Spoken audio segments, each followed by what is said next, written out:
नमस्कार बच्चों, मैं कीर्ति पांडे आज आपको कक्षा 9 के सामाजिक विज्ञान विषय में इतिहास वाली बुक के पाठ 2 यूरोप में समाजवाद और रूसी क्रांति इसके छठे भाग को पढ़ाने जा रही हूँ। और आज हम पढ़ेंगे पहला विश्व युद्ध और रूसी साम्राज्यवाद। आपको पता है 1914 में पहला विश्व युद्ध शुरू हुआ था। तो 2 खेमे थे। एक खेमे में था जर्मनी, ऑस्ट्रिया और तुर्की, जबकि दूसरे खेमे में फ्रांस, ब्रिटेन, रूस और कुछ समय के बाद इटली और रोमानिया भी इस दूसरे वाले खेमे में शामिल हो गया था। अब क्या हुआ कि शुरुआत में तो रूस की जनता ने जार का साथ दिया प्रथम विश्व युद्ध में, लेकिन धीरे धीरे उनमें जार के प्रति, युद्ध के प्रति विरोधी भावनाएं बलवती होती गई। अब उसके कई कारण हैं कि वो जो जर्मनी, आगे इसको पढ़ते हैं कारण इसके। पहले ये जान लेते हैं कि जर्मन शब्द, ये सेंट पीटर्सबर्ग जो था, यह शहर था एक, और यह इस शहर का नाम जो ये सेंट पीटर्सबर्ग, ये जर्मनी भाषा का शब्द था। तो क्योंकि ये रूस थे और इनके अगेंस्ट ये जर्मनी थी, तो जर्मनी के ये विरोधी थे, तो इसीलिए यहाँ की जनता ने सेंट पीटर्सबर्ग का नाम बदलकर पेट्रोग्राद रख दिया, क्योंकि वे जर्मन विरोधी भावना रखते थे। अब जर्मन विरोधी भावना का एक कारण और है। जो जार की पत्नी थी जारीना, जिसका नाम था अलेक्जेंड्रा, तो जो अलेक्जेंड्रा थी वो जर्मन मूल की महिला थी। तो जो जर्मन मूल की महिला थी, साथ ही उनके एक सलाहकार थे जिनका नाम था रासपुतिन। वे उन्हें घटिया सलाह देते थे, तो जनता में बहुत आक्रोश था। तो इसी वजह से इनमें जर्मन विरोधी भावनाएं बलवती होती गई और राजतंत्र के प्रति लोगों का विरोध बढ़ता गया। आगे इस युद्ध में क्या हुआ कि जो पूर्वी खेमा और पश्चिमी खेमे मोर्चा था युद्ध का, तो जिस मोर्चे में रूस की सेना लड़ रही थी वहां पर उन्हें पराजय हुई और 70 लाख सैनिक रूस के मारे गए। और जब क्या हुआ तो फिर वो युद्ध भूमि को छोड़ के आने लगे। जब वो वापस लौट कर आ रहे थे तो उन्होंने फसलों और इमारतों को नष्ट कर दिया, ताकि जब वो लौट कर आ रहे तो दुश्मन सेना वापस उनके पीछा करे, तो उनको न तो खाने के लिए कुछ सामान मिले और न ही रहने के लिए इमारतें मिले। तो क्या हुआ कि जिन फसलों पर आश्रित थे रूस के लोग और जिन इमारतों में वहां के लोग रहते थे, वे उनका आश्रय छूट गया। तो इस वजह से उन क्षेत्रों में जो 30 लाख लोग थे वे बेघर हो गए, शरणार्थी हो गए। तो ऐसी स्थिति वहां की हो गई थी। अब जो है आगे है उद्योग के बारे में आपको पहले बताया था कि रूस में उद्योगों की संख्या कम थी कुछ शहरों को छोड़कर। तो वैसे ही उद्योगों की संख्या वहां कम थी, साथ ही वहां पर जो उद्योगों से बाहर से आयात होता था, आपूर्ति होती थी, विदेशों से जो आयात होता था वो भी बंद हो गया।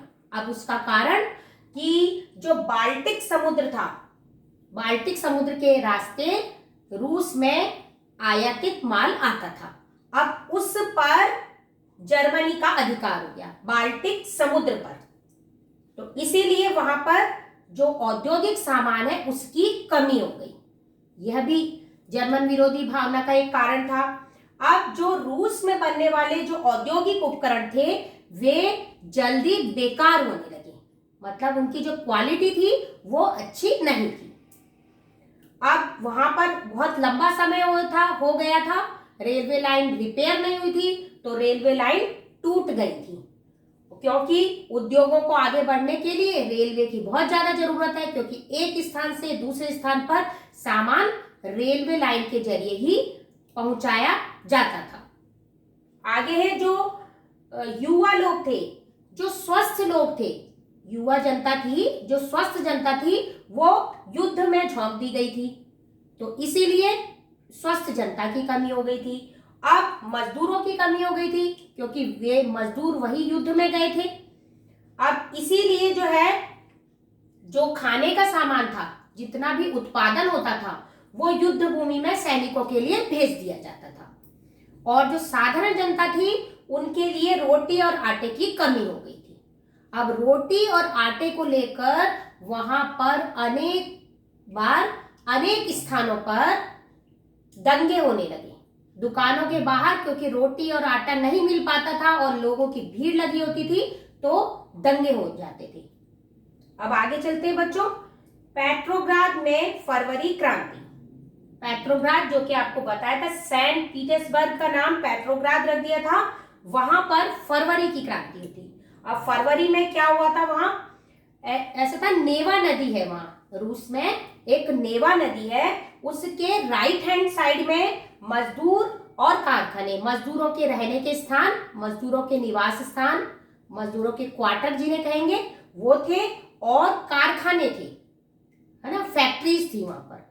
और लेफ्ट हैंड साइड में देखें तो फैशनेबल इलाके थे, विंटर पैलेस जो कि राजा का महल था, और इमारतें थी, ऐसी वह इमारत जहां पर की ड्यूमा की बैठक हुआ करती थी।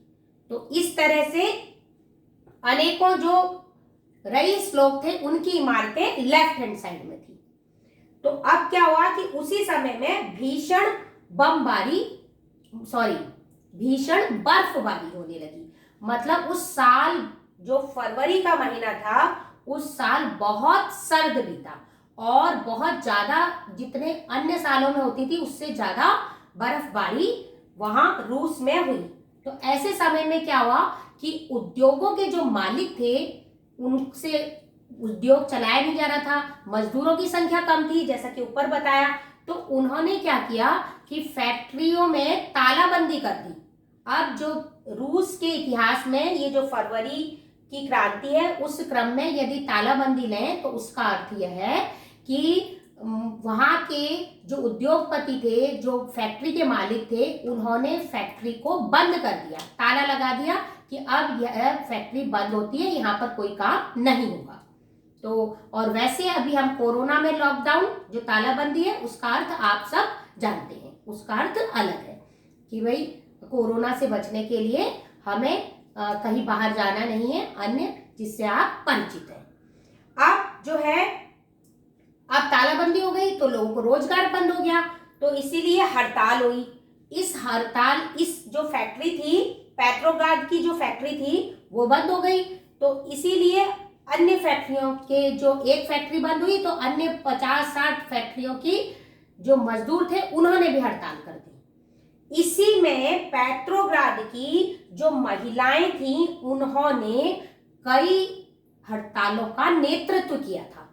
तो विश्व में पहली बार जो हड़ताल थी, हड़तालों का नेतृत्व महिलाओं ने किया था। तो ये दिन था 8 मार्च का, जिस दिन उन्होंने प्रदर्शन, हड़तालें की थी, और महिलाओं ने ही कई फैक्ट्रियों में हड़तालों का नेतृत्व किया था। इसी दिन को याद करते हुए 8 मार्च को अंतर्राष्ट्रीय महिला दिवस हम मनाते हैं। तो किसने किया था? पेट्रोग्राद की महिलाओं ने किया था 8 मार्च, इसीलिए हम 8 मार्च के दिन अंतर्राष्ट्रीय महिला दिवस मनाते हैं। अब क्या हुआ कि सरकार ने उस हड़तालों को खत्म करने के लिए, जनता में असंतोष को शांत करने के लिए कर्फ्यू लगा दिया कि भाई कर्फ्यू लगा देंगे, कोई घर से बाहर निकलेगा नहीं, हड़ताल प्रदर्शन होगा नहीं। अब कुछ दिन तो शांत रहा मामला, सभी लोग बंद रहे अपने अपने घरों में, लेकिन कुछ दिनों बाद फिर निकल आए, विरोध हुआ, प्रदर्शन हुआ, हड़तालें हुई। अब सरकार ने उन प्रदर्शनकारियों पर गोली चलाने के आदेश दे दिए कि उनको मार दिया जाए, उन्हें खत्म कर दिया जाए। और यह किसे कहा? घुड़सवार सैनिकों को कहा। तो जो घुड़सवार सैनिक थे, उन्होंने मना कर दिया कि हम इन पर गोली नहीं चलाएंगे। क्यों? क्योंकि वे उन्हीं के विचारों से सहमत थे। तो फिर क्या हुआ कि सैनिक कुछ समय बाद, ये 2 मार्च का दिन आ गया, 2 मार्च के दिन सैनिक कमांडर गए राजा के पास, राजा जार निकोलस के पास, कि भाई तुम्हें अपना राज सत्ता समाप्त कर देनी चाहिए और सारी जो सत्ता है वो ड्यूमा मतलब संसद को सौंप देनी चाहिए। तो राजा ने यह बात स्वीकार कर ली और 2 मार्च के दिन राजा ने गद्दी छोड़ दी। अब राजशाही समाप्त हो गई। अब क्या हुआ कि वह जो है ड्यूमा के पास सारी जिम्मेदारी आ गई, अंतरिम सरकार का गठन हो गया और अब जो है एक संविधान सभा बनाई गई। संविधान सभा को यह जिम्मेदारी दी गई कि रूस का भविष्य किस प्रकार का होगा वह अब लिखे और जो है संविधान सभा यह कार्य करेगी और अभी तब तक सारी जिम्मेदारी अंतरिम सरकार लेगी। अब क्या हुआ फरवरी के बाद क्या हुआ कि जो मैंने आपको पहले बताया था लेनिन के बारे में, तो वह जो है लेनिन जो था उसको राजा ने निष्कासित कर दिया था। तो वो निष्कासित होके, क्योंकि राजा गद्दी छोड़ चुका था, तो व्लादिमीर लेनिन जो है वो वापस रूस आ गया और जो है वो बोल्शेविक नेता था जैसा कि आपको बताया था। तो जब वो आया तो उसने जो है अपने आंदोलन को वापस जोड़ दिया और उन्होंने 3 मांगे करी सरकार के सामने। और पहली तो युद्ध समाप्त कर दिया जाए, दूसरा जो जमीन है वो किसानों में बांट दी जाए और तीसरा उन्होंने कहा बैंकों का राष्ट्रीयकरण कर दिया जाए। तो ये 3 मांगे थी, युद्ध समाप्त कर दिया जाए, जमीनें किसानों को बांट दी जाए और बैंकों का राष्ट्रीयकरण कर दिया जाए। अब यह बात कहलाती है अप्रैल थीसिस। तो ये प्रश्न आता है कि अप्रैल थीसिस किसे कहते हैं? तो व्लादिमीर लेनिन ने यह अप्रैल थीसिस दी थी। इसके अंतर्गत इन्होंने अंतरिम सरकार से 3 मांगे की थी, युद्ध समाप्त कर दिया जाए, जमीन किसानों में बांट दी जाए और बैंकों का राष्ट्रीयकरण कर दिया जाए। तो ये इंपॉर्टेंट है। अब क्या हुआ, जैसे जैसे अंतरिम सरकार पर जोर पड़ा, अंतरिम सरकार ने लोगों को दबाना शुरू कर दिया और जो है जो लोगों में जो असंतोष था, क्योंकि आपको पता है उत्पादन कम हो गया था तो लोगों में असंतोष था और भुखमरी फैल रही थी। तो जगह जगह फिर से छुटपुट हड़तालें, कुछ प्रदर्शन होने लगे सरकार के खिलाफ, क्योंकि सरकार इतनी जल्दी मैनेज नहीं कर पा रही थी। तो जब अंतरिम सरकार की जैसे जैसे कमी नजर आ रही थी तो वैसे वैसे बोल्शेविक पार्टी के नेता उभर कर आ रही थी। कुछ ही समय बाद जो सरकार थी उसने सभी जगह आंदोलन को दबाने की कोशिश की और ये जो थे बोल्शेविक नेता थे सभी पर अंकुश लगाने की कोशिश की। तो फिर वे डर के कहीं भाग गए, कहीं छिप गए, सभी मतलब अधिकतर बोल्शेविक नेता। तो यह भाग बच्चों समाप्त हुआ। अगले भाग में हम फिर मिलेंगे। आज का आपका होमवर्क है, एक तो अप्रैल थीसिस किसे कहते हैं और इसके साथ ही ऊपर वाले भाग में से आपको 5 एक्स्ट्रा क्वेश्चन बनाने हैं और ये आपको थोड़ा सा स्टोरी जैसा लगेगा। बीच में से कोई सा भी प्रश्न अगर आएगा तो आप बिल्कुल क्लियर हो जाएगा, इसलिए मैं आपको एक एक टॉपिक अच्छे से समझा रही हूँ। तो अप्रैल थीसिस आपको एक प्रश्न लिखना है और दूसरा आपको 5 ऊपर वाले में से एक्स्ट्रा क्वेश्चन ढूंढने हैं और उसके उत्तर भी लिखने हैं। तो बच्चों अगले भाग में फिर मिलेंगे। धन्यवाद।